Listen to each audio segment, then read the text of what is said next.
We are stepping into a balance of the masculine and feminine. Throughout decades, throughout generations, there would be more prominence of one or the other. Many years ago, it was the feminine, but we have not seen that for hundreds and hundreds of years.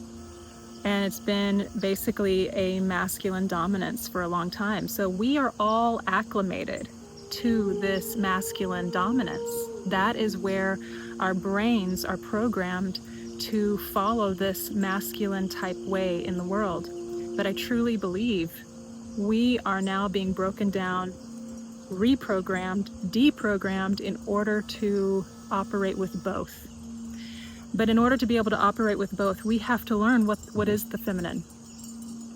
There was the feminist movement, but that was still not really a good representation of what the feminine was. That was like the pendulum had swung so far that then the pendulum had to swing to the other side and say, hey, no, we have a place here.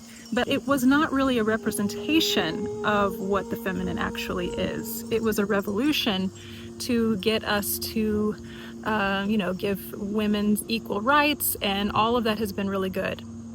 And I think that's all been necessary to get us to where we are now, which is actually learning how to now operate in the feminine. So in order to do that, we have to know what it is. So what is it? Some people think that it's just wearing makeup and dresses and being gossipy and talking about emotions all the time, which is absolutely not what the feminine is.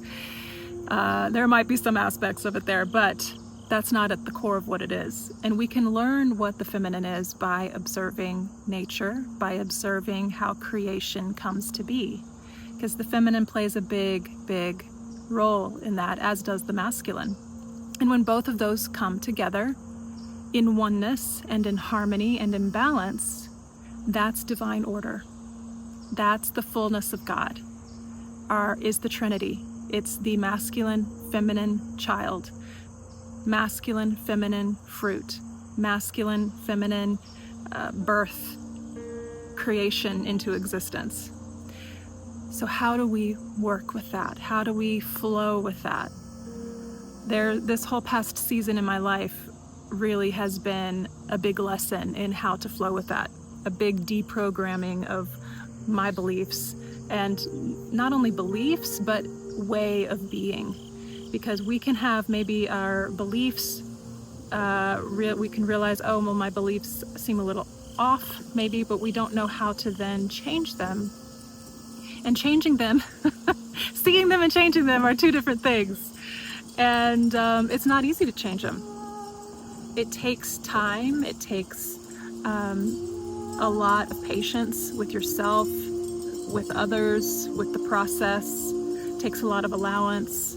And that's the season that I've been in, is giving a lot of allowance for this feminine way to rise up and for me to feel comfortable giving way to it. Because it is a giving way to the feminine. The feminine waits. The feminine does act, but only when it's time. Divine timing is key. The feminine listens and is receptive. It's the receiver of information. And so we can open up to receive. We have to open, we have to relax. We have to be patient and observe what is being said and become in tune with that feeling inside of us that can move with the flow and move with the unseen. The feminine is in the darkness. So if you think about creation and a baby in the womb, that womb time would represent the feminine. It would represent being in the darkness, being in the underworld where you can't see, you don't know for sure what is on the outside or what is happening, but that creative process is happening in that place.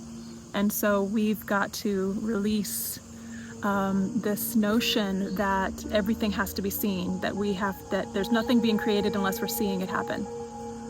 What about winter, when the roots are growing in the ground, in the darkness? And that's when the tree is becoming its strongest, is when those roots are growing deep. But in our society, we have not given any time to that. We have just rushed around, go get this job, go get that job. But when all along, if it doesn't feel right for you to get that job, don't go get that job, because that's the feminine saying, wait, I have something better for you. I have something that's in alignment with your truth. I have something that's in alignment with the calling and the purpose and the reason for being here on this planet. And we can't get in tune with that unless we give way for the feminine to rise. So I just encourage you all, sit with that today. And I'm gonna tell you, man, it takes a lot of patience, and it will challenge everything within you, because what will happen is you will start to get all these beliefs rising up saying, but I have to go do this, but I have to go do this. If I don't do that, I'm not gonna be okay. If I don't do that, I'm not gonna be okay. But you are going to be okay, because Source takes care of us. Source is our father, mother.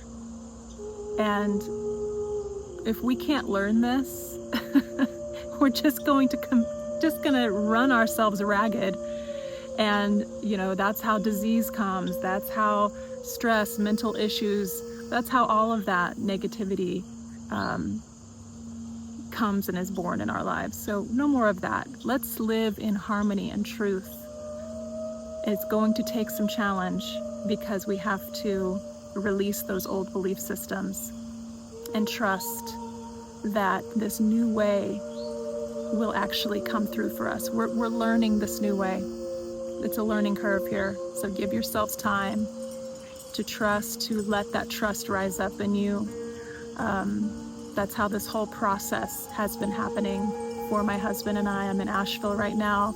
I came here on a complete trust and knowing, because I've spent enough time now with the spirit, with this feminine energy, to know that it's going to take care of us. It's going to come through. We've seen enough happen now. We're developing and we are gathering evidence of this femininity and operating in that way. And that does not mean that the masculine's not present. It is present. There are times when that comes in, and it's time to move, it's time to act.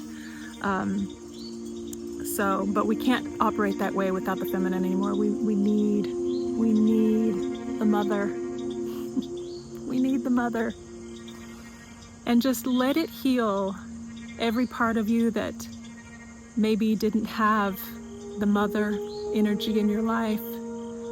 Maybe you need to mother your own inner child so that she or he feels safe to let go into the arms of the mother.